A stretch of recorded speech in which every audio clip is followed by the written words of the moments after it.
Okay, it's 9:30, so I think we'll make a start. Please can I welcome everyone to this virtual meeting of Cabinet. The meeting's being held under the regulations which came into effect on the 4th of April 2020 in response to the COVID-19 situation. My name is Councillor Lucille Thompson. I'm Chair of Cabinet and Leader of the Council. Just a few housekeeping points to run through as we're still dealing with the new practices in response to the regulations. First of all, please can I ask everyone present in this virtual meeting that your microphones remain muted and your camera is turned off whilst you're not addressing the meeting, as this will help to reduce background noise and any unintentional disturbances.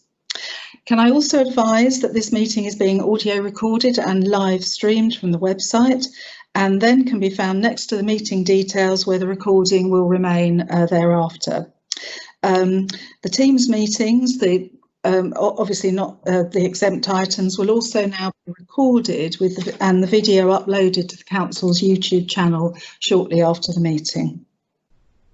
Cabinet members and officers, where appropriate for each item, please use the chat function of the meeting to indicate that you wish to speak or raise a point of order or explanation, and I will then invite you to speak at the appropriate time. Each member will be invited to speak in turn, therefore I'd encourage all members to keep your contributions as clear and concise as possible, please. Also, when speaking and referring to the agenda papers, please make sure that you reference the page number or paragraph number. Thank you. The duration of this meeting is for 2 hours, and any business not conducted after this time will be deferred to an alternative date or, failing that, the next meeting. Finally, if Cabinet members wish to leave the meeting at any point, could they please make themselves known to me through the chat function? I will announce to the meeting that you are leaving. So, can I please ask the Democratic Services Officer, Nancy, please, to undertake a roll call of members of Cabinet to confirm who is present this morning? Yes, Leader. If I can read out the names of Cabinet members, and if I can ask you to turn on your cameras and unmute your microphones and confirm your presence. Councillor Cutler. I can confirm that I'm present. Thank you. Councillor Ferguson. Yes, good morning, I'm here. Morning. Councillor Lurney. Present. Thank you. Councillor Prince. Present. Thank you. Councillor Porter. Present. Thank you. And finally, Councillor Todd. Present. Thank you. Thank you very much. We have no apologies, so we move straight to item number 2, membership of Cabinet committees, but I'm not aware of any changes, so I think we can just note that, no changes. Item number 3, declaration of interests. Have any members got any interests to declare? None. None? Okay. Martin. Councillor Todd? Yes, we are discussing waste later, and I am a member of the County Council, which is also involved in Project Integra and waste management. So although it's a personal, not prejudicial interest. Thank you very much. Item number 4 is requests from councillors to make representations on agenda items. Can I just, before I make a few comments, can I just remind members that they really should register to speak at least 3 working days prior to the meeting, and the date, the cut-off date for that is always on the front page of the agenda. So when you're looking at the agenda of the meeting, you will see that it clearly states when that cut-off date is happening. I have received notification from the following councillors: Councillor Lumby on items 9, 10 and 13, and Councillor Gottlieb on item 10.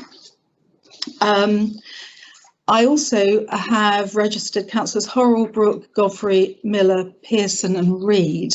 You've all registered to speak, but not confirmed which items, and I just wonder whether you might like to let me know now which items you'd like to speak so that I can add you to the list. Councillor Pearson. Item 8, Leader, if I may, nitrate neutrality.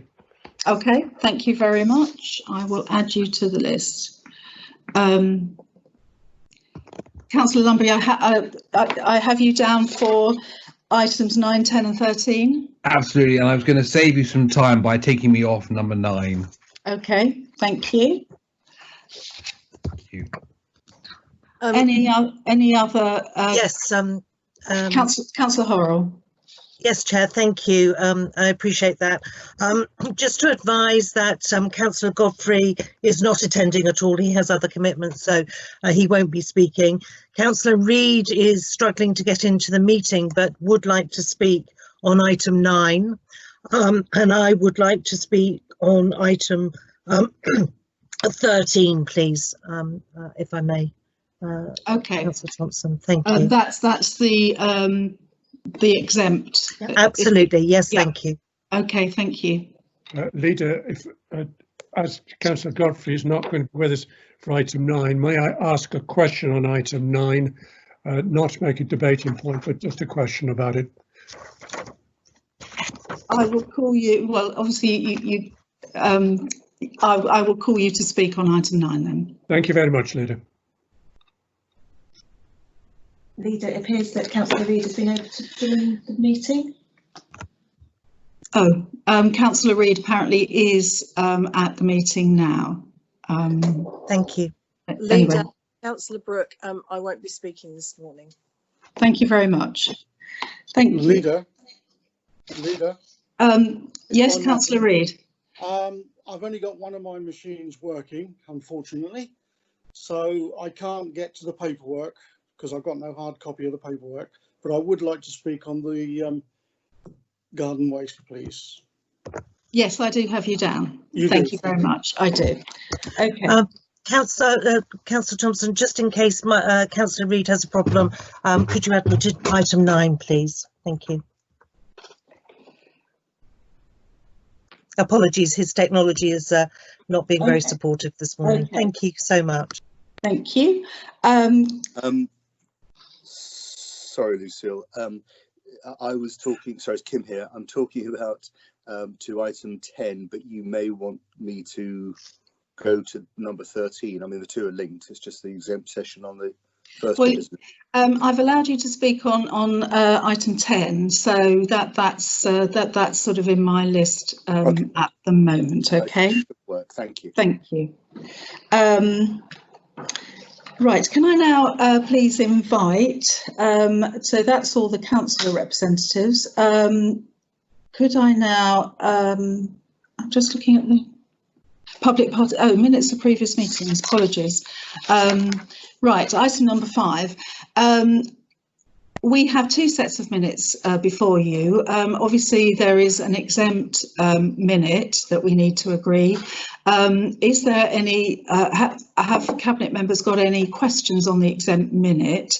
Or are you happy to take them all now? Can we agree those? Agreed. Agreed. Now. Agreed. Agreed. Thank you very much. Thank you. The next item is public participation. Item number 6. Can I now please invite Emma back to unmute her microphone and turn on her camera and make her representation, please? And you've got 3 minutes, Emma, to do so. Okay, thank you. I'll leave my camera off because my microphone works better if I do so. So Emma Back, the Winchester Sport, Art and Leisure Trust.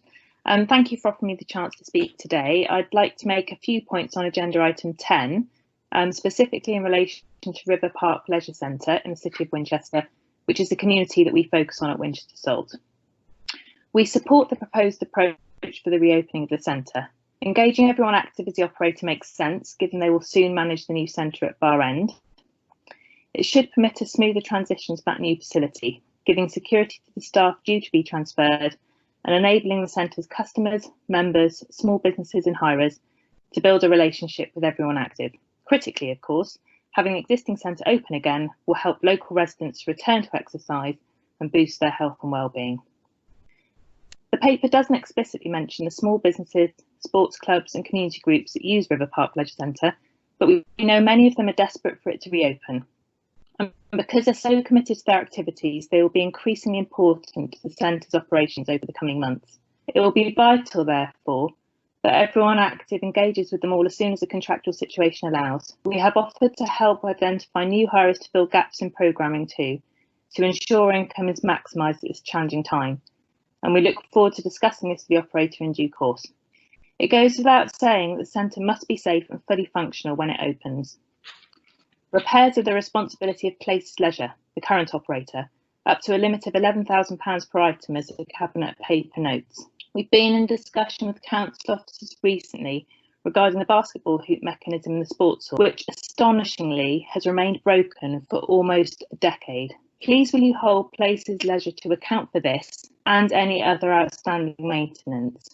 It really isn't fair that local children, teenagers and adult taxpayers should have to miss out on certain activities or be landed with a bill due to the failings of the council's contractor.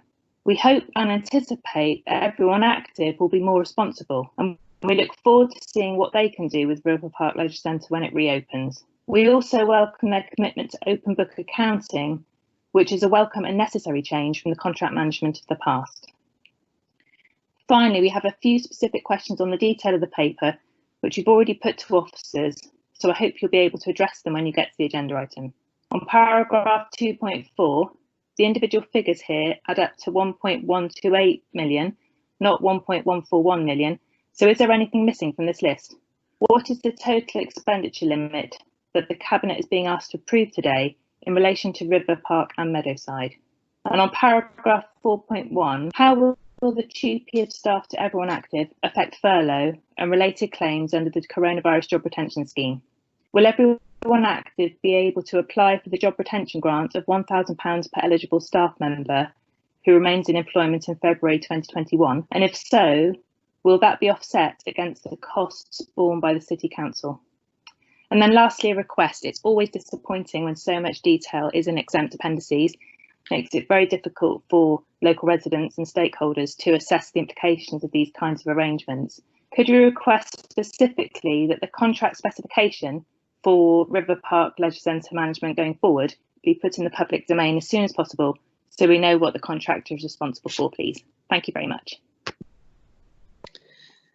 Thank you very much, Ms. Back, for your contribution there, and obviously we will do our best to answer some of those questions that you've posed when we get to debate that item. I also have another member of the public who wishes to speak, and that is Emma Street.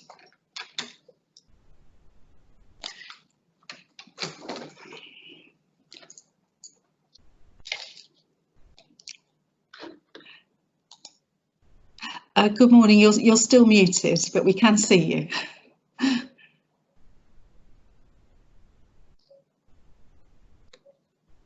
No, need to unmute. You still need to unmute.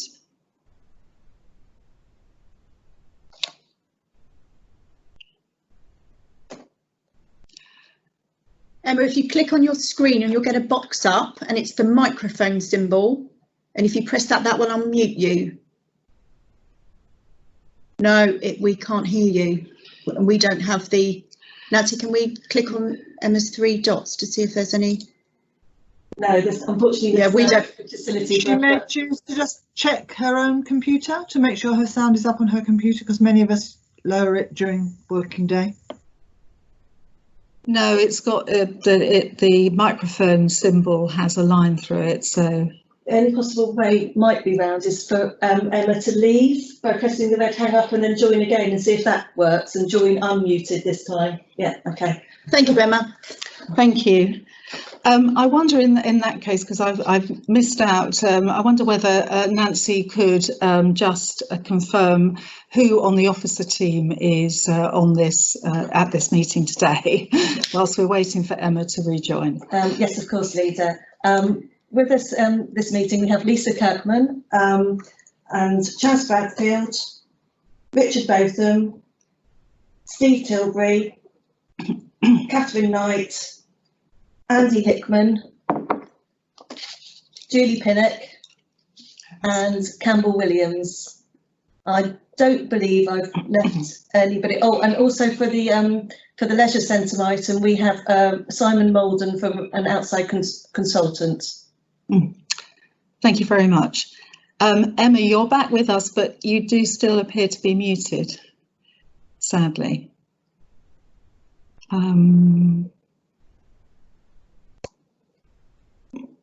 Not sure what to. Yeah, we're unable to unmute you, Emma, at our end. So it is something on your side. So there's.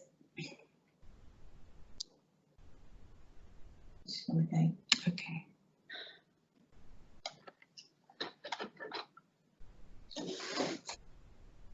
On to the agenda. I'll get an officer to try and call Emma and see if we can address that. Bear with us, I'll go and check. Yes. Okay. We are having Emma Street is having a few technical problems joining the meeting and being able to make her voice heard. So I think in those circumstances we'll move to item number 7, which is leader and cabinet member announcements. I have no announcements to make, given that we had council just the other week. Any cabinet members of cabinet, do you have any announcements to make?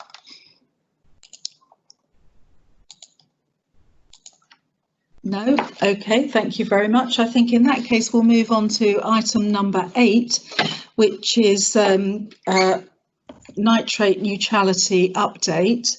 And I would ask Councillor Porter to introduce the paper, please. Thank you very much. As a cabinet member for the built environment, nitrate neutrality is a subject that is very close to my heart and many developers too, and also to the natural and ecological world. The recommendations today bring us forward from our position that we set out 6 months ago. In that paper, I brought a paper pre-COVID and we demonstrated the difficulties of mitigating nitrate neutrality, and we promised that we would be back with an improvement on the situation within 6 months, and despite COVID, here we are today. And first of all, I'd like to pay tribute to Julie Pinnock and her team of officers who have sought to make progress on this really difficult subject. Since the last paper, Natural England has defined the nitrogen budget calculator for each of the land types, and this is broadly what we'll be setting against our roughly 2.5 kilograms per annum of nitrates, which will be generated by each household built. And we've worked with land agents, developers, PUSH, the Hampshire Isle Wildlife Trust and other landowners to try and find a practical solution. And the Grampian condition we had before was a solution basically to obtain planning permission and to build, but actually because of the Grampian condition nobody could live in the house, and obviously that's not what any of us want. The paper, this decision today, allows developers to build out their planning permission and allow people to live in them if this cabinet paper is agreed. We'll collect off-site financial contributions with immediate effect, and the funding generated will be used for wilding land, water reduction and water treatment and retrofitting build, and we imagine that we expect that to start taking place almost immediately. The paper includes the recommendation not only that we start to collect off-site financial contributions, but also that we confirm our support for proposals by the Partnership for South Hampshire to address nitrates issues, and that a further report be brought to Cabinet in 12 months updating progress made on the nitrate neutrality issue, and that Winchester City Council pursues the issue of EA permit limits, that's Environment Agency permit limits, on southern water treatment sites in the district. It's partly because we don't have those EA permit limits, particularly on the ones in the northern part of the district, that it creates this even more of a problem. I'd like to pass on now to Julie Pinnock, if I may, who may want to say more about the paper. Julie, would you like to take over?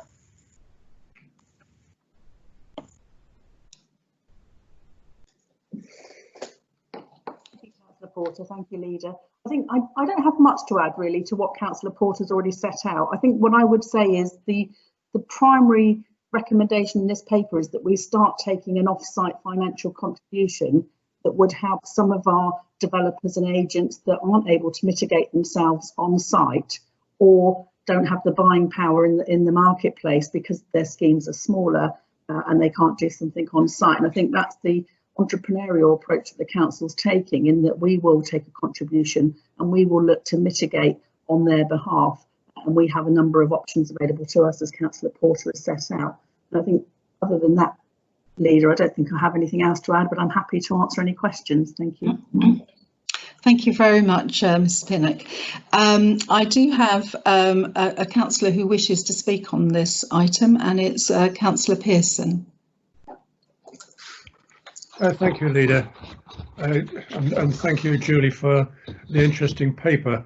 I'm not going to question it. I'm going to raise a number of points which I think are relevant.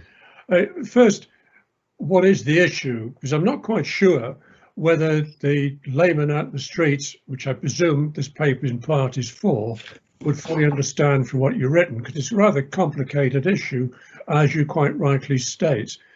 So, as a society, basically, we're putting too much pollution, i.e. nitrates, and you've got to accept phosphates as well, although that's not part of this paper, into our rivers. That's the rivers Itchen, Hamble, Mearn, and then Wallington, as far as Winchester District is concerned. And what is the issue? Well, the nitrates are coming from liquid fertiliser, which promotes the growth of aquatic plants, not just in our rivers, but because those plants grow, it also reduces the area of the watercourse and could create flooding. They take oxygen out of the water, these plants, therefore there's an impact on the habitats within the water with a corresponding interest on the biodiversity, not just in the rivers, but also in the Solent, which is downstream. So what is the issue then? Well, animal husbandry produces foul water, arguably overuse of fertilisers, runoff coming from the land, sometimes increased by farm drainage, carries surplus into the plants of the streams. Housing development, as we're primarily concerned about at this stage, produces runoff, again, doesn't increase it, but it makes it more rapid. Foul water from housing goes into the rivers as well, via sewage plants or directly into the sea, as we all know. Indeed, wherever people work, foul water is produced. We're told that the amount of water as much as 2.5 kilograms of nitrate, I think, for the average household. The sewage infrastructure is sometimes outdated and sometimes overworked. So how is this going to be dealt with? Well, we'd advise we should gain a premium of 3,500 per kilogram of nitrate for use of nitrate offsetting. Well, you know my opinion of offsetting. Or to purchase nitrate credits to be used to mitigate the problem. Letter from Natural England wants the mitigation to be in the same water catchment area, that is, of the river, rather than the Solent catchment area that you define in this paper. The farming practices arguably have to change, and you define a number of those within your paper. People want them to use less water, therefore there's less foul water coming from those houses. We could use attenuation tanks with species of vegetation to catch the runoff and filter nitrate out. We could increase perhaps more thought for landscaping, but the problem basically is left achieving nitrate neutrality at a cost of 3,500 per kilogram or 8,750, I think it is, per average household for nitrate mitigation, along with other development taxes, i.e. the CIL, will mean that viability of affordable housing delivery will be questionable. And we've got to work out how to get over that. It's difficult already. Will the sewage plant infrastructure be upgraded? Do we know how many sewage plants we've got in the district, public and private? Will the mitigation measures be in the same catchment area? That's the river catchment area. Now we know one development on the table, the mitigation was proposed to be in the Test Valley, not the Hamble Valley, which is where that development is. Reducing the productive element of farmland by change of land use, changing farming methods would mean less food production. How are we going to take that into account, and how are we going to compensate for farmers for loss of income? So those questions are there, going to be hanging there now. difficult to expect this paper to answer those questions because we're at too early stage. But I hope sooner or later we are able to get together with stakeholders, Southern Water principally, but private sewage plants as well as the push authorities to try to solve out how we're going to answer these questions, because it is a tad worrying. Thank you, Leader, for letting me speak. Thank you very much, Councillor Pearson. Okay, I now open it up to members of Cabinet if they have any questions on the paper.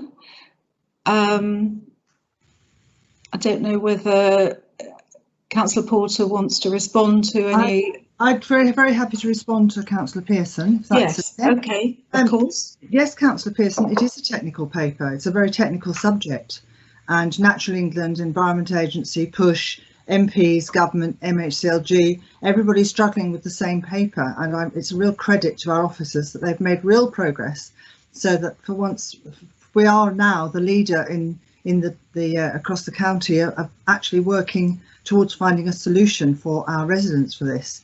Yes, Winchester City Council does own some water treatment plants, and yes, that is a conversation that we're having already. Yes, we've been talking to landowners to make sure that the land we're looking at is in the right catchments, and so that is a very important point. But one of our Cabinet members is also a farmer and realises and is actually part of the conversation that's going on with PUSH, and I think that's a real strength of our team that we have used Neil's expertise on this.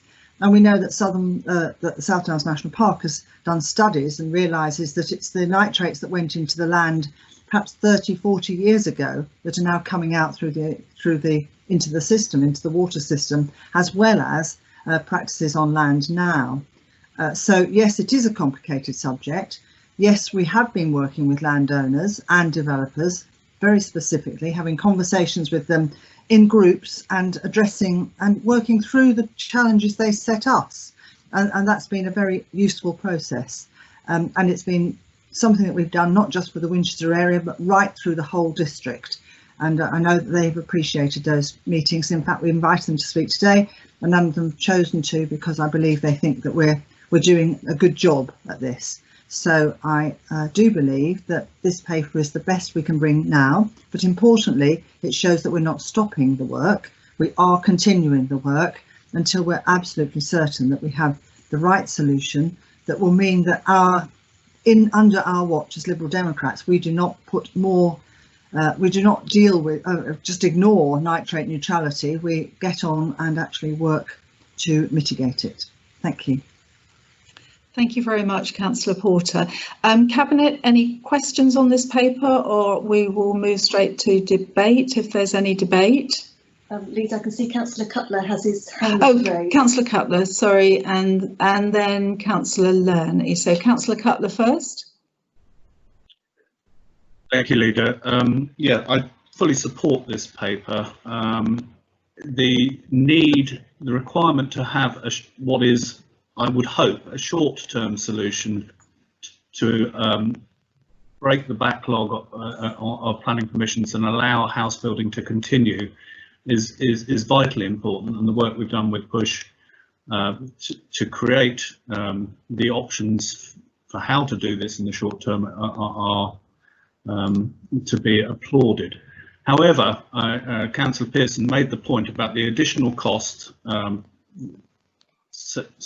at least 7,000, probably more like £10,000 per house, is really not sustainable in the long term. It's just a necessity to get to break the logjam at the moment. The reality of the situation, and Councillor Pearson talked about the agricultural side of things. Yes, agriculture does cause something like 75% of the nitrates that go into the system, and a lot of that is percolation from over 30 years ago. Agricultural use of nitrates has been consistently falling since the late 1970s. So in the long term, nitrates from agriculture will fall going into the system. Virtually the whole area was declared a nitrate vulnerable zone some years ago, which restricts the use nitrates in agriculture, and the targeted use of nitrates for food production has improved tremendously in that time. So effectively, nitrates going into the system from agriculture is falling.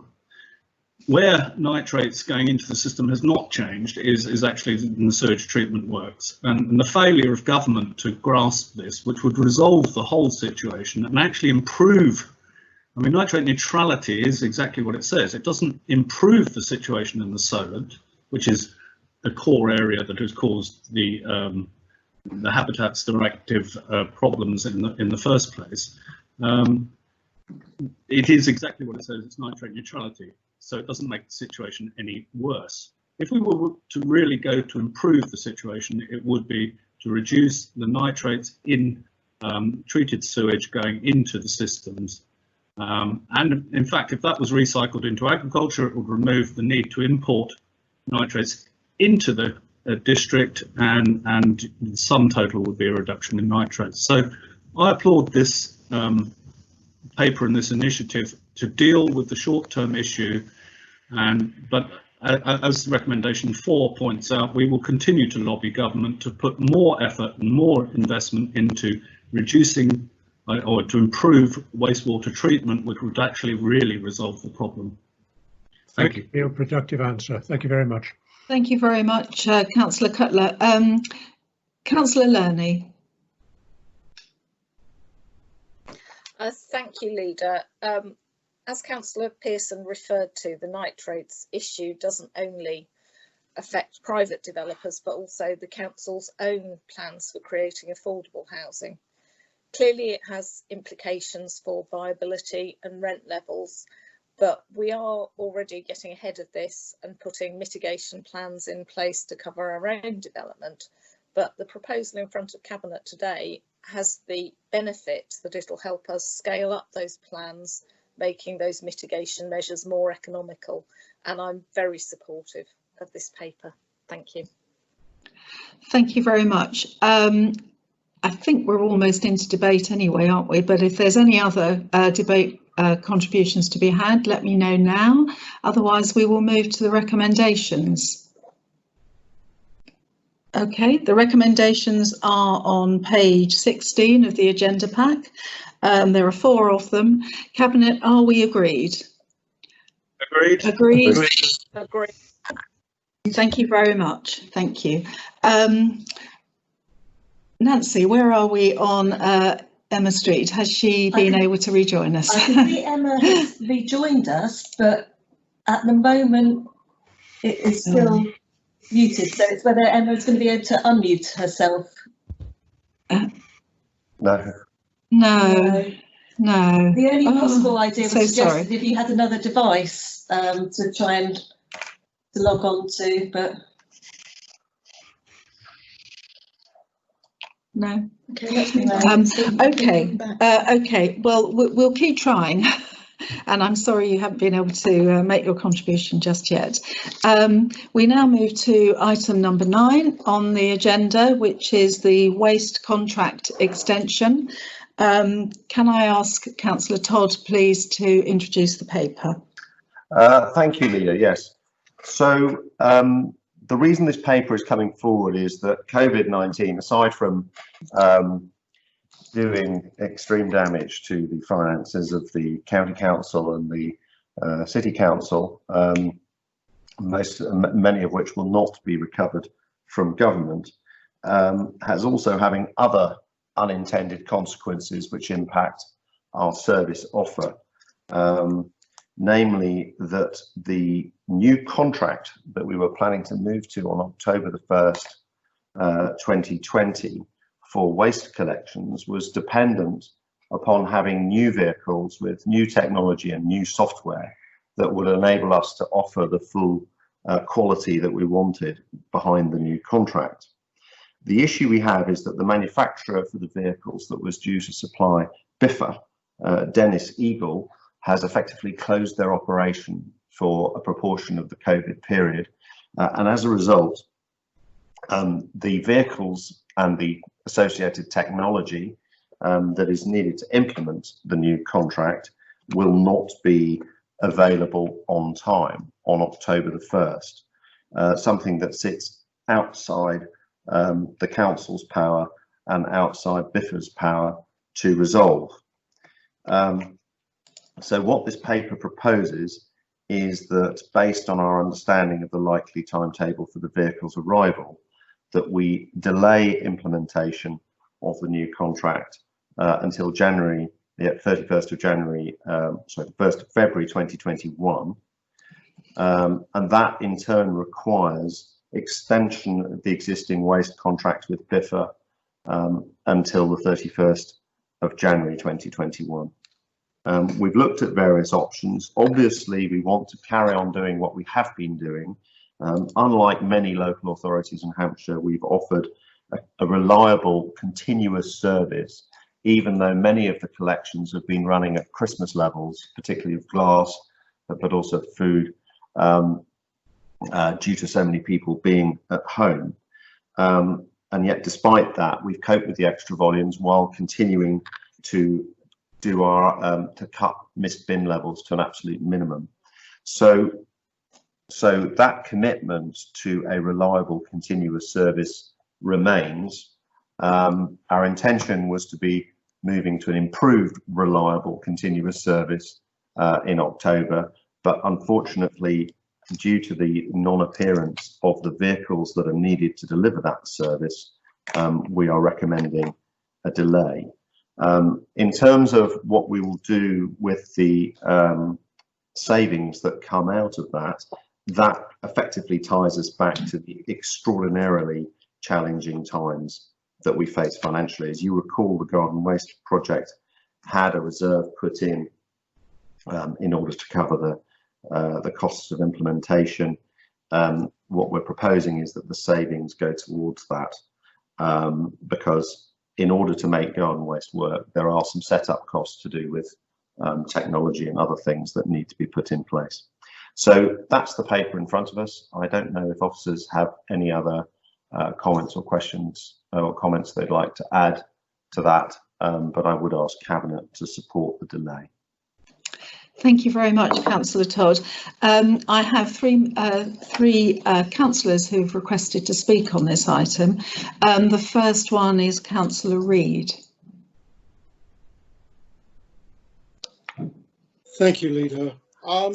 It's just trying to understand, if I may. At the last Cabinet meeting on July the 9th, item 6, 13 days ago, laid out the financial implications. £16.70 per household equals £900,000. A one-off capital expenditure of 400k, with an ongoing cost of 40k per year for the bins. Charges were set for the commencing period from £39 to £59 respectively. There's a difference between 18,000 and 18,500 households participating, which gives a net cost to the expenditure of £150,000 of somewhere between 81 and 83 pence per household. What I'm trying to understand is, why was not this additional 150,000 initially identified in the financial implications of 13 days ago at the Cabinet? It would be interesting to hear the answer. And are there any more little surprises that we may have at the next Cabinet meeting? Thank you for allowing me to speak. Thank you very much, Councillor Pearson. Councillor Reid, sorry, Councillor Reid. I'm now calling on Councillor Pearson, who I believe has a question to ask too. Thank you, Leader. First time my name's been mistaken since Pearson left the council. Yes, I hope it's a relatively straightforward question. I noticed in paragraph 2.2 that it's proposed to retain £150,000 of the reduced spending on the contract to fund promotion, implementation of the improved garden waste service. You don't really say anything here, perhaps is not the place, perhaps it's coming on another paper, how this money is going to be spent. Are you just simply going to give it a biffer, or are you actually going to spend it on advertising that gets to every household? And remember, our experience in the past of getting things to every household has not have been the best. It's a little surprising as well, with all the publicity about the garden waste coming in, and I presume you've consulted about these increased costs of the garden waste collection, why it's necessary to spend this £150,000 on what you say, marketing and promotion. Perhaps somebody could expand on that. Thank you, Leader. Thank you very much, Councillor Pearson. I then have Councillor Horrell, who I believe wishes to speak. Good morning.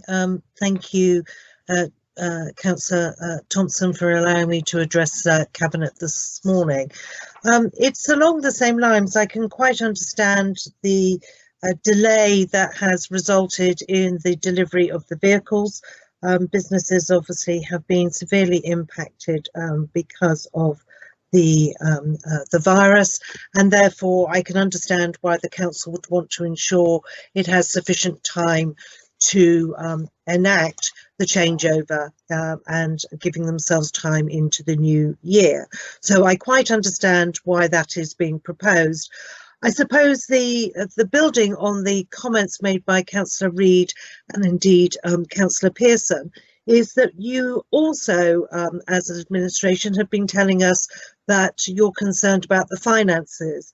And given that this change results not in a cost to us, but a benefit, the question is, would it not be more prudent, given the financial constraints, to put all of this saving into the pot of the financial review that you're undertaking and allow that to be spent in the broader context of the council and not just necessarily back on this particular project, which I agree with Councillor Reid was articulated and shared with us in one way just a couple of weeks ago. So I suppose my question is to Councillor Cutler, that £250,000 I think would be most beneficial in the analysis of the overall finances for the council, and are you considering keeping all of that to use on the broader range of items? Thank you, Chair, for allowing me to speak this morning. Thank you, Councillor Horrell, and thank you to the three councillors who've made contributions there.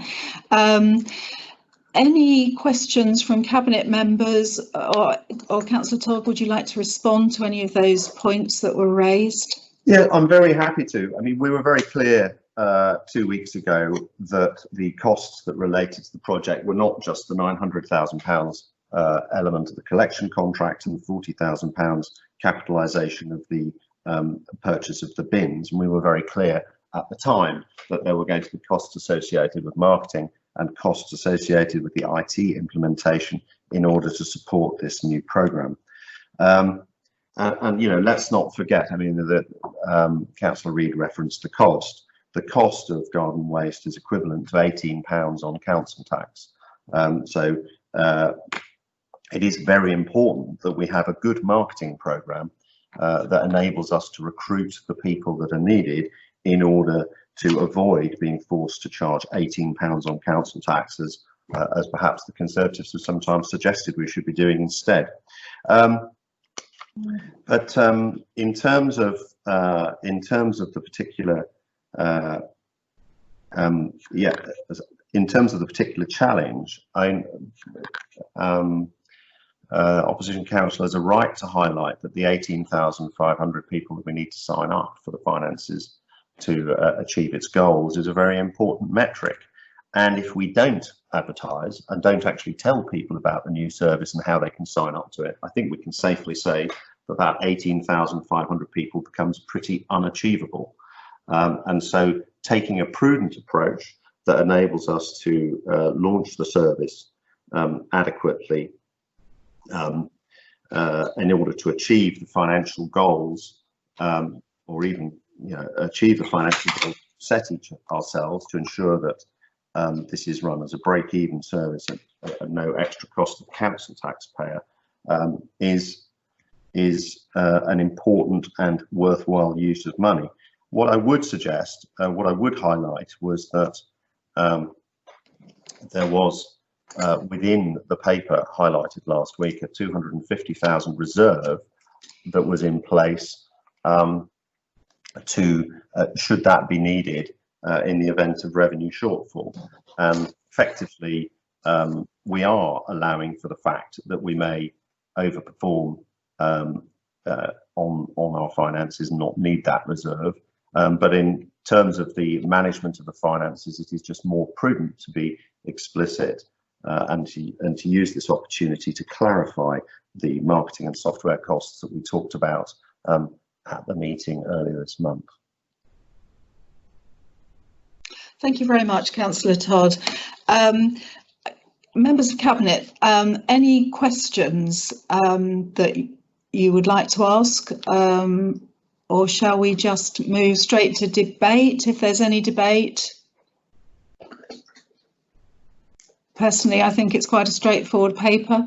Okay, well, we'll move straight to the recommendations then, which are on page 29. Lead, I think two councillors have indicated. Sorry. Councillor Ferguson. The hands are coming up slightly slower than I'm anticipating. Okay, Councillor Cutler. Yeah, I mean, given that the question was directed at me from Councillor Horrell, although Councillor Todd has clarified the fact, we had a reserve of 250,000 for marketing and related aspects of the Green Garden Waste Scheme. We have now allocated 150,000 to it. Therefore, it reduces the reserve. So it's very straightforward. Thank you very much. I have who was this? Councillor Ferguson and then Councillor Porter. Councillor Ferguson and then Councillor Porter. I just wanted to say that I fully support this paper. The extension has been forced upon us by COVID, and it makes absolute sense that we should extend the contract for 4 months.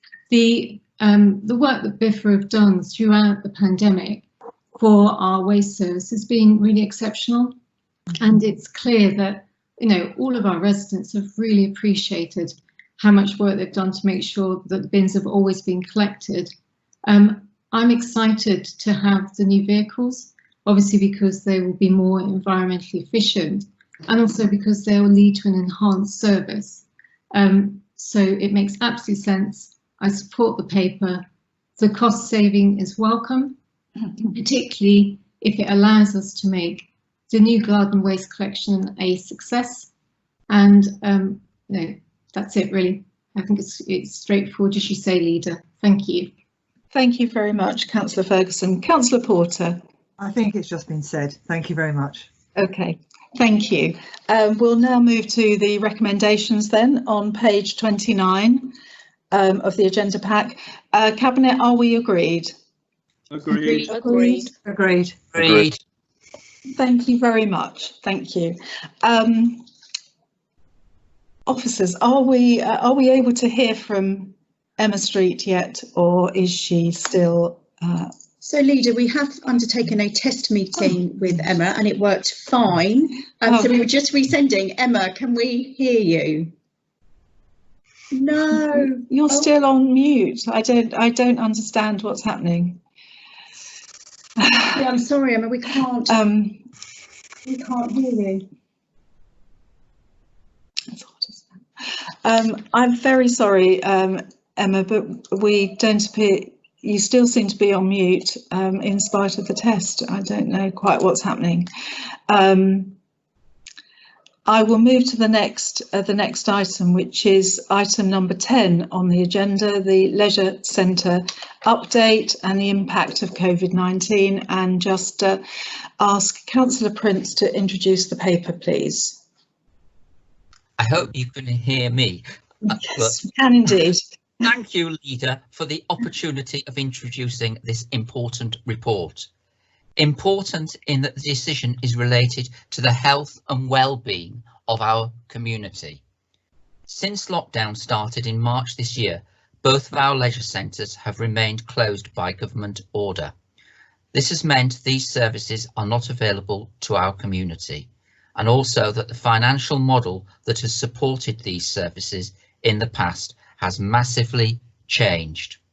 This is not unique to Winchester, but is a problem across the country for all councils and leisure operators. As the regulations have eased, we have opened our parks, children's play areas, tennis courts, and most recently, cricket pitches.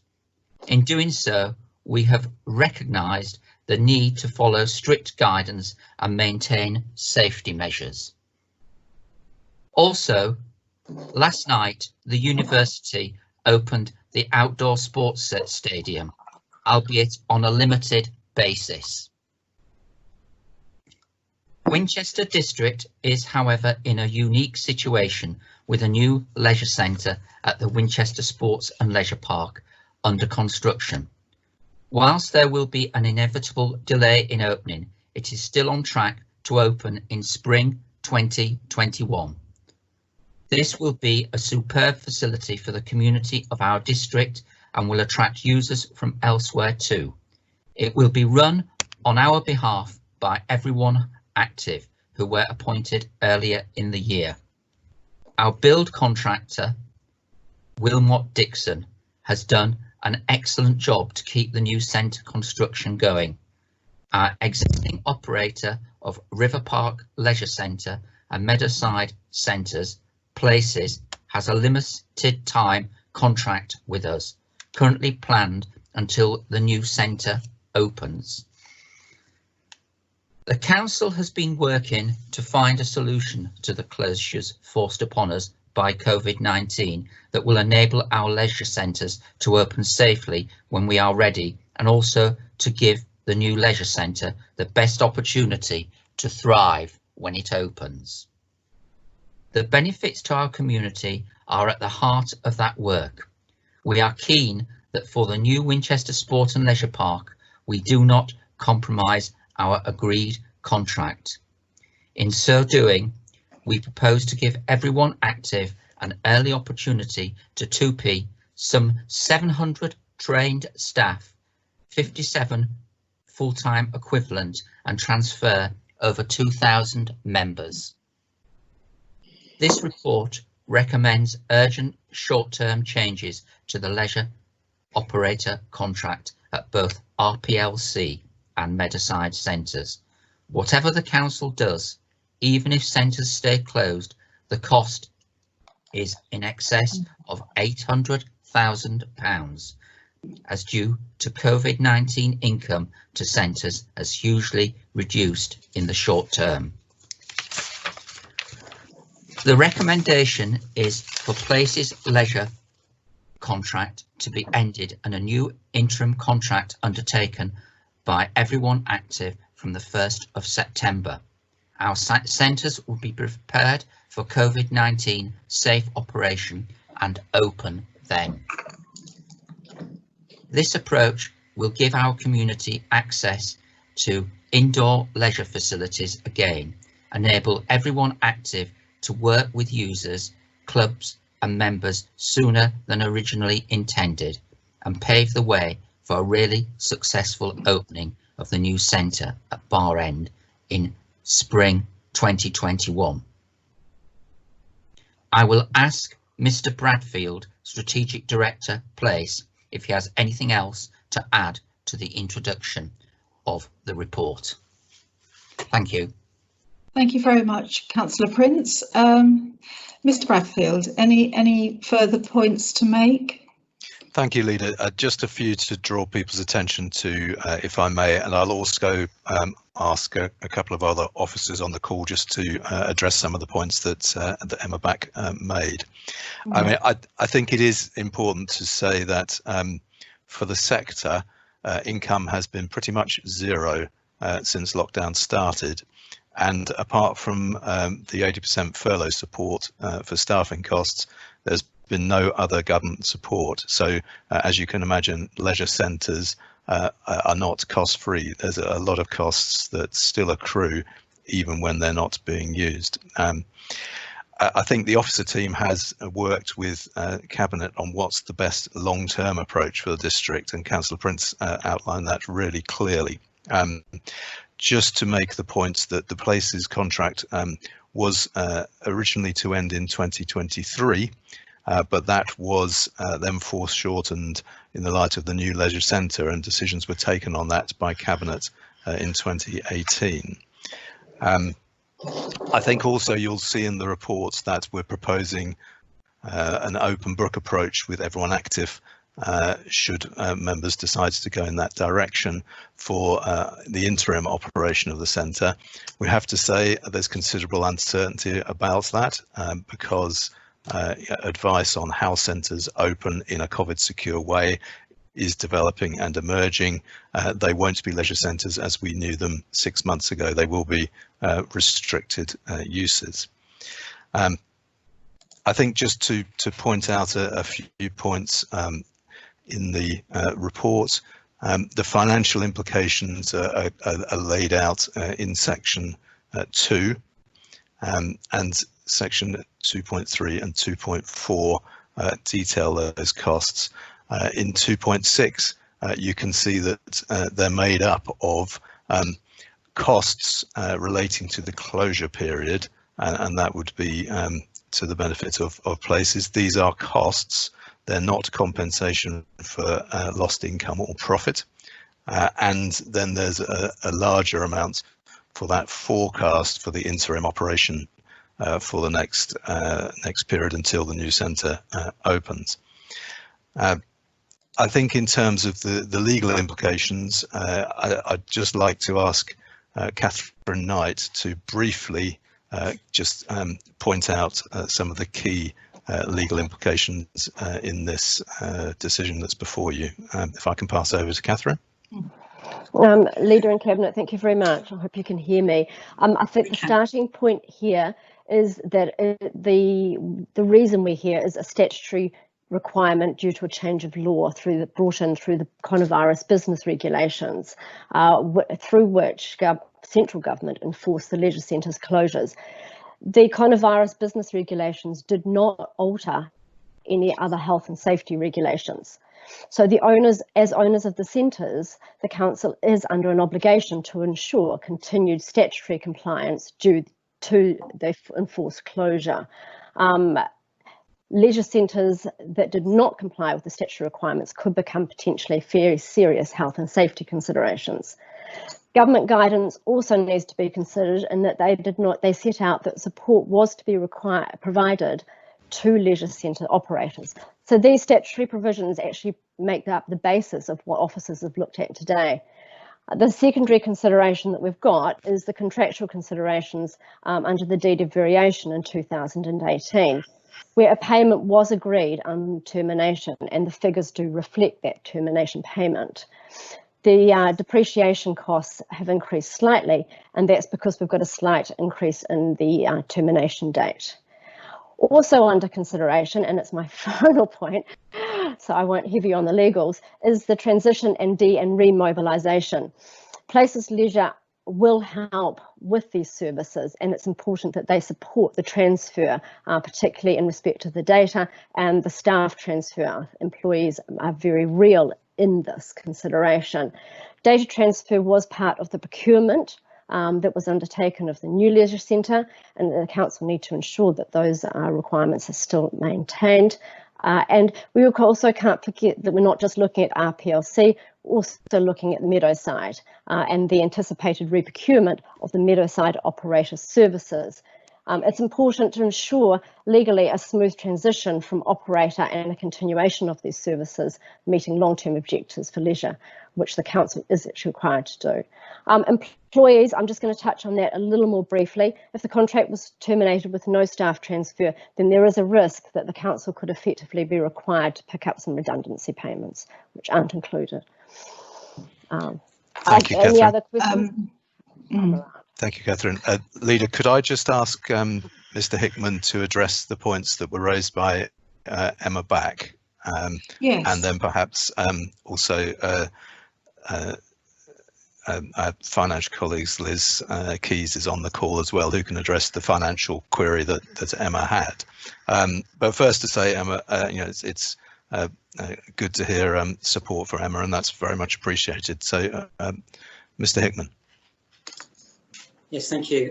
Yeah, I'll address each of Emma's points in turn, and just to say we are talking to Emma separately about a number of points, and we always appreciate Emma's input. She does point out things to us which are very valuable, so thank you for that. In terms of the small businesses at River Park Leisure Centre, we are keeping them informed of what's going on, and we will continue to do so. And we appreciate the offer from Emma through the Winchester SALT to support everyone active in terms of getting the most possible demand and usage of the leisure centres when they reopen. So thank you for that. We do aim to be COVID safe and fully operational from the 1st of September, but that does depend on government guidance. So we will be doing it in relation to government guidance, and some sports, for example, aren't allowed to return just yet. So we will be following all the governing bodies and government guidance and doing it in accordance with that. So we'll be as fully operational as we can be, but that won't in practice be fully operational until we're allowed to do so. The basketball hoops, yes, I mean, this is a long-standing issue. What I can say on that is that officers have made decisions over the years based on existing bookings and demand and agreement with clubs about booking these different facilities. So what we're going to do moving forward and moving to the new Sport and Leisure Park, because it's an excellent opportunity here to work from a clean sheet of paper where we don't have all these historic bookings and commitments. So we intend to move forward, starting in September, if this is agreed with everyone active, to look at how we can meet the demand of all the clubs. And Emma's made some excellent suggestions on different types of hoops that we could potentially use. So we'll look very closely at that. And the advantage of having everyone active in place, if this is all agreed, is that they've already started to do some of this work in anticipation of the new Sport and Leisure Park opening at Bar End. So they've got all the contacts. They know Emma, they've already met with Emma and some of the groups, so they can hit the ground running and get everything in place as soon as possible. I think that was all the points that I was asked to address. Thank you. Thank you very much. Yes, Liz Keys, I think you were just going to address the financial point, that question that Emma posed. Yes, thank you, Chair. Yeah, officers were scrutinising the operator estimates in great detail and negotiating right up to the publication of this report. So I can confirm that the estimated net cost is as set out in the detailed bullet points in paragraph 2.6A to D and totals £1.128 million. Thank you very much. Okay, Councillor Ferguson, I see that you've got your hand up. I have got two councillors who have indicated they wish to speak. So apologies, Lisa, I left it up by mistake. Oh, okay, okay. I'm going to call on, first of all, Councillor Lumby, please. Thank you, Leader, and thank you for the opportunity to speak today.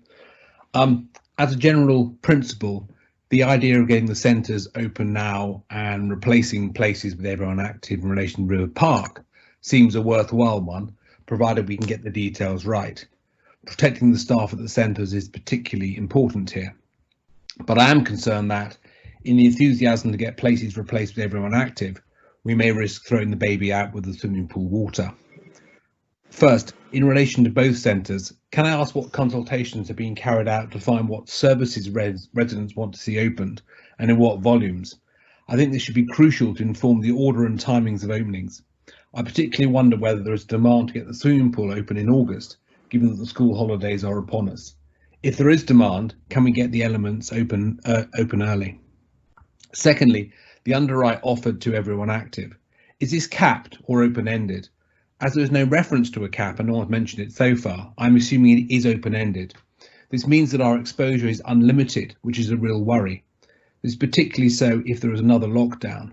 Indeed, in that scenario, do we risk completely wasting any payment to places, as well as paying large sums to everyone active, potentially all for nothing? That will be a disaster. Thirdly, the compensation payment to places. Is this really the best we could do? There is reference to a right of early termination in places. Does this assist? There was a reference to River Park being kept in good order, but this seems overstated. I recall someone once commenting this building was ironically the most environmentally friendly in Winchester, as the water came through the roof at the same rate as it leaked out of the pool. Are places being rewarded for their failure to perform? I worry we are overpaying here as well. Finally, a couple of points on Meadowside. I asked at the member briefing about the works being done to improve that centre and was assured they were to be completed by the time of reopening. It was surmised this was why the centre could not reopen pre-September. I cannot see reference to this. Is that indeed the position, and where is the commitment to get those works done? The other point on Meadowside relates to the change of operator. There is reference to this being re-tendered, hopefully from September, so this could be a very short-term arrangement. Everyone active already have a centre nearby, in Fareham, just over the motorway. Is it wise to give them access to all trading information and member details for a rival centre, as well as an inside track on the re-tendering, and a platform to lure members over to Fareham if they decide it's not worth bidding or they are unsuccessful? Surely it's better to save the money and keep places in position in relation to this centre. So, in conclusion, whilst I think the aim is laudable, I'm concerned we are rewarding places for failure, are taking on too much risk in relation to everyone active, and are unnecessarily including Meadowside in the deal. Thank you for the opportunity to speak. Thank you very much, Councillor Lumbey. I now call on Councillor Gottlieb to speak.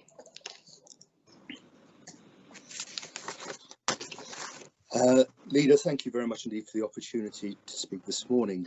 I'm happy to support the recommendation to pursue option C so that the city has an operating facility as soon as possible, but there are two buts, both of which are big buts.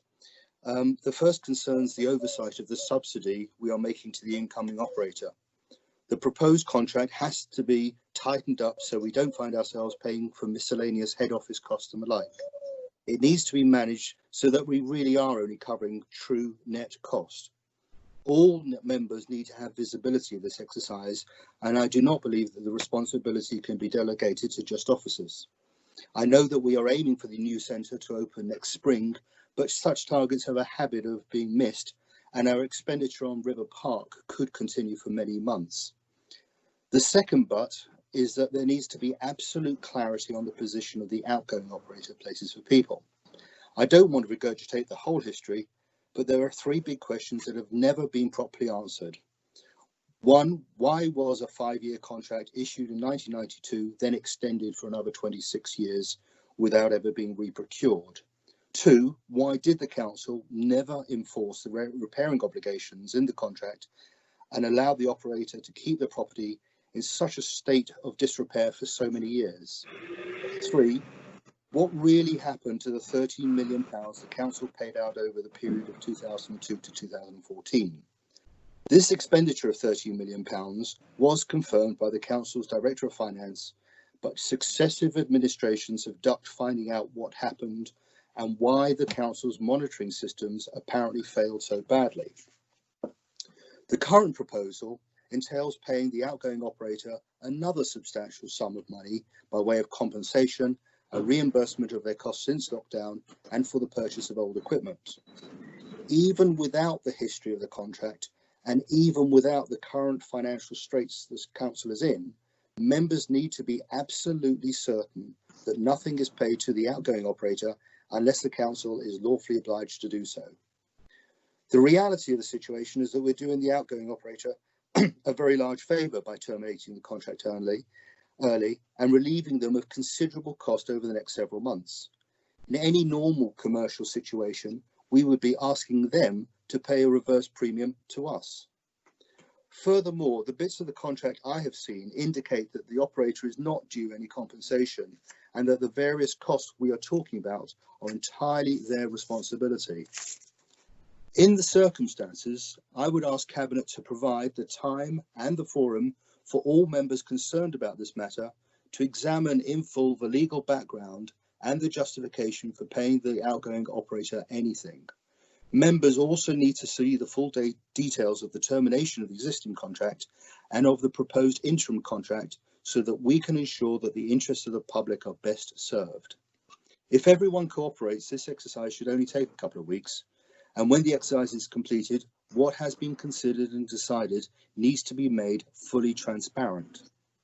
If Cabinet is to make a sound decision, this exercise must be undertaken, and it is no excuse to say that we can't delay making any decision, as we have known about lockdown for months and about the termination of the existing contract for years.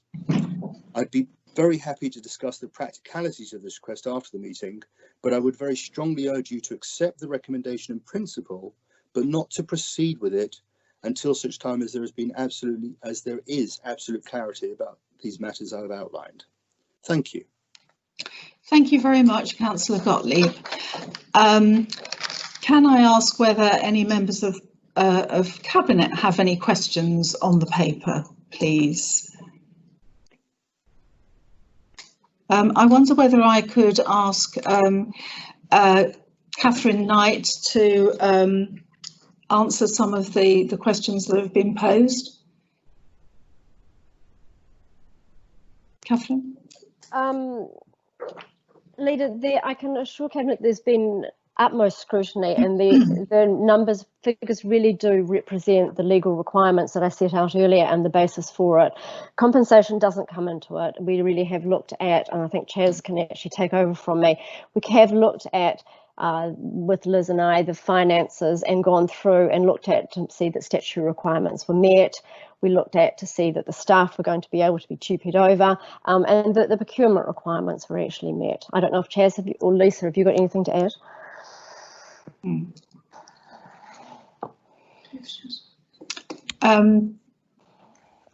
Hello, Leader. Yes, I mean the team has worked on this for some weeks now, and we have negotiated strongly with places.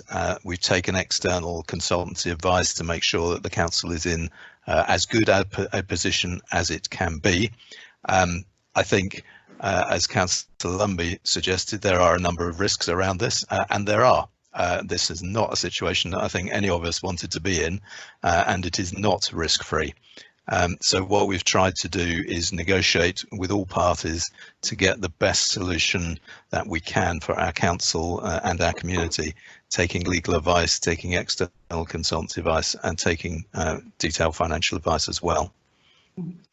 Thank you very much. I wonder whether you've got any comments to make about the point that Councillor Lumby made about Meadowside. Thank you. If I start, then I'll ask Mr. Hickman just to follow on. Thank you. I think, again, the whole district is really important to the council, and it's important that we look at the future of Meadowside. It is our intention to carry out works. I think strengthening the floors was one of those before it opens. That's our aim. Again, nothing is certain in this world, and contractors have been severely impacted on their supply chain by COVID as well. It also makes sense to have an interim operator operating that centre whilst we then go to tender. As you can imagine, the market for tendering right now is let's say fluid, and so again, this is our pragmatic solution through a difficult situation, not risk-free. Mr. Hickman, was there anything you'd like to add to that in terms of some Meadowside specifics? You're muted, Andy. Apologies. I was just saying, as I understand it, the works to strengthen the upper floor at Meadowside are planned to be done by our estates team before the 1st of September opening, so we're actually trying to get that done. It makes sense to do that. We did think carefully about the retendering of Meadowside and also the timing of it, as Chaz said, and we believe that sort of September, October is a good time to go out to tender, and there will be operators with staff unfurloughed by then, so they can start to look at the offer and give bids back to us.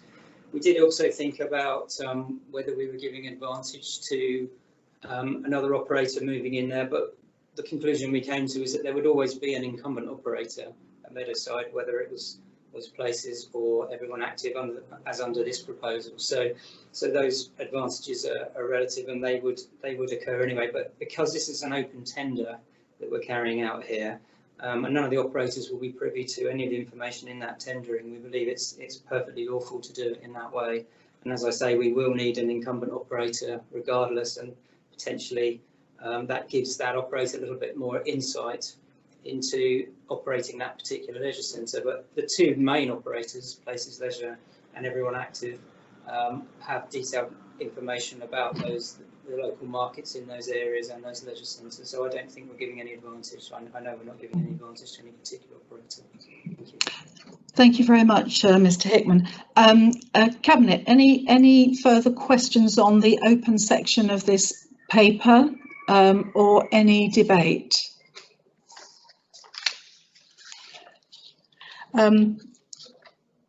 No, it doesn't appear to be. I mean, the only thing I would like to say, points I'd like to make, is that the sums involved in keeping the centre closed were even more unfavourable than the ones that we're looking at now.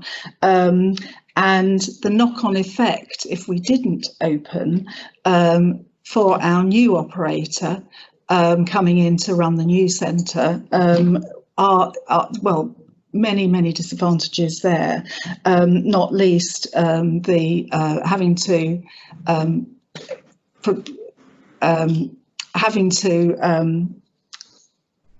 sorry, I'm losing my thread here.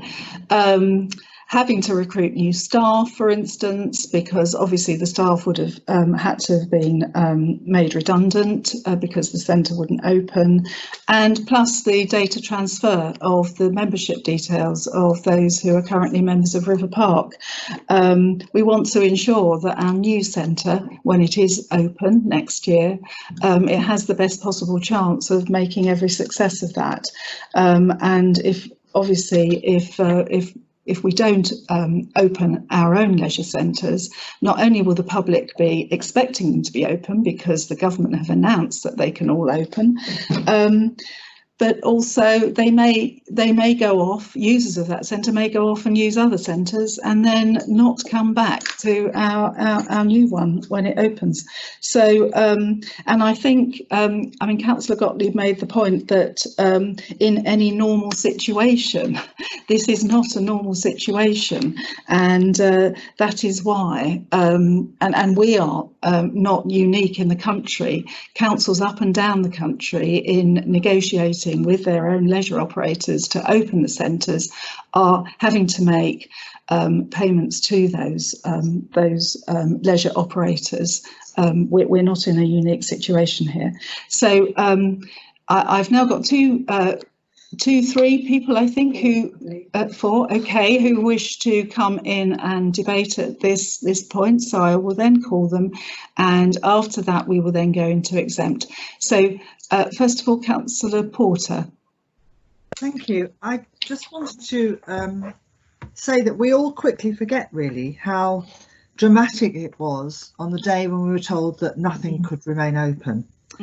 And none of us knew at that point when we were going to be reopening. So they didn't know if they would be going to be opening in 2 weeks, in 4 weeks, in 6 weeks. They had no idea at all. And so it was absolutely essential for places to keep the centre in a workable condition. And I do think that that's forgotten. And in most cases, none of the insurances for holiday companies, for any organisation, basically covered them for that. And I'm involved with the village hall, and I know that we've been asked to reassess, and for sitting organisations, it's if you're sitting down, you have to take the size of the room and divide by 4, giving each person 4 square metres. But if it's a sports activity, you're described as having to need 9 square metres, i.e. 3 square metres for each person. And that has really significantly changed what potential income. And none of us knows actually how many of those businesses will come back and how many people will want to join and take part. So I absolutely support the open book principle of this paper. The second thing is I'm really pleased to see that actually Winchester City Council is yet again committing themselves to people right across the whole district and not just suggesting that people in Winchester should have the opportunity to take part in sports and fitness activities. So I really want to see this work for Meadowside as well as for Winchester. I appreciate there are sites outside the district and private sites, but actually it's important that we at Winchester City Council have a fair offer to all of our citizens. Thank you. Thank you very much. Councillor Cutler.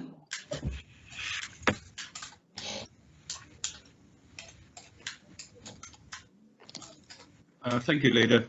2 points I wish to make. The first is that there seems to be sort of fairly lax use of language in terms of from questioners regarding compensation to places. I think Catherine Knight made it absolutely clear that the closure period net cost is for the costs of maintaining the building while it's closed to meet health and safety standards, and that cost is our liability. Government have made that very, very clear. So it's not compensation, it's paying for the cost of that period of closure. I think we need to be clear about that. The second point I'd like to make is around the fact that actually we have a plan.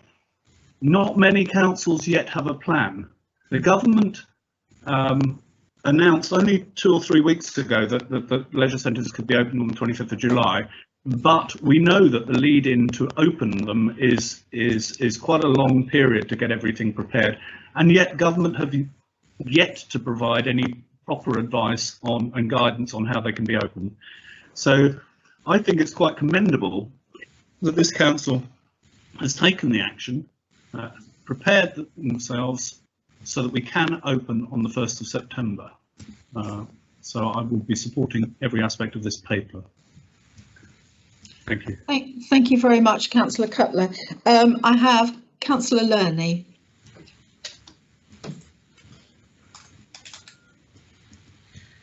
Thank you, Leader. There has been reference made to the state of the River Park building, and as everybody is aware, it is old and tired, and has been referred, and as was referred to in previous papers, it also has structural issues. It is soon to close, however, that's not going to stop us pursuing dilapidations where appropriate and immediate actions where necessary. We have been regularly inspecting the building and will continue to do so. However, I think it's important that we focus on the really important issue, which is that our residents really want to see us reopen this leisure centre. Emma Batt supported not only that reopening, but also the change in contractor to everyone active, which will enable a smooth transition when the new leisure centre opens. Certainly personally, while I love cycling and walking across our local countryside, I'm still looking forward to the opportunity to add a regular swim back into my exercise routine. And I think it's really important that, given we will see a big reduction in sports facilities across the district, the requirements for gyms, for example, will lead to a dramatic reduction in the amount of equipment that any gym will be able to provide. And particularly in the mid-winter months and the autumn, when outdoor options become more limited, you know, I think residents will really appreciate that we have a plan in place which will reopen our facility. It would be nice, although not moral, to avoid paying the contractor, but the legal position is clearly, and I've looked at the guidance around this, the government procurement policy and so on, the legal position is clearly that the council is responsible for reasonable hibernation and ramping up costs. And coming back to what Councillor Cutler said, this is not subsidy, this is just covering those costs. We've looked closely at all the options, and the proposal in front of Cabinet today is clearly the most cost-effective way of reopening our centres. So I'm fully supportive of the paper. Thank you, Leader. Thank you very much. I now have I have 2 further councillors who wish to speak. Councillor Todd and then Councillor Ferguson. Thank you, Leader. Yes, I mean, I'd just like to say I also support this paper. I think it reflects the priorities of our administration, our strong focus on opening and keeping open high quality services and as far as we are able, our commitment to safety, but also to the health, fitness and well-being of residents, going beyond just making things safe, but making it easy to walk, cycle and now swim and use the other facilities of our leisure centre, but also doing that in a way that reflects our hard-headed, prudent and careful approach towards public money. These are very difficult times. We know of councils that are having much more difficult times possibly than we are, but one of the things that stands in our favour is that even though we inherited a £19 million hole in the finances from the Conservative administration, we were taking decisions earlier this year in order to address that gap and to ensure that we were in a good financial position to address potential challenges ahead. Then a much bigger potential challenge than we expected turned up, and we continue to take that approach of being prudent and hard-headed towards the council's finances. You know, I think the wish of residents is clear on this. They want us to get the centre open. They expect us to do so in a way that minimises cost to the council, and we also need to do so in a way that works for the long term, so that we're not jeopardising the success of our new leisure centre. I think this paper does this. I'd like to pay tribute to the extraordinary amount of hard work that officers have been doing to understand all the different options, make sure that we're absolutely doing this in the most cost effectively and legal sound way possible, and making sure that at the heart of it, our commitment to having a good health, fitness, well-being service available safely and soon for residents is going to be possible. So you know, this has required imagination. It's required us to do something that other councils will not be doing because of the nature of our setup with a new leisure centre opening soon. This is not being simple or straightforward, but I think they've come forward with a really good plan, and I think we should support it. Thank you very much, Councillor Todd. Councillor Ferguson. Yes, I absolutely agree, Leader. It's very important that we open the leisure centres, both Riverside and River Park and Meadowside, as soon as we possibly can. But it's important that we do that safely and in line with government guidance. The two leisure centres support a vast range of sports, groups and residents of all ages and abilities across the district, and we want to give them the opportunity to get back out and enjoy those sports. I want to highlight the protection of the 700 jobs. This is vitally important, and it will be most successfully achieved by the transition from places to everyone active. It will offer those employees a level of security and continuity that will be vital to them and their families as they move forward over the next 6 to 12 months.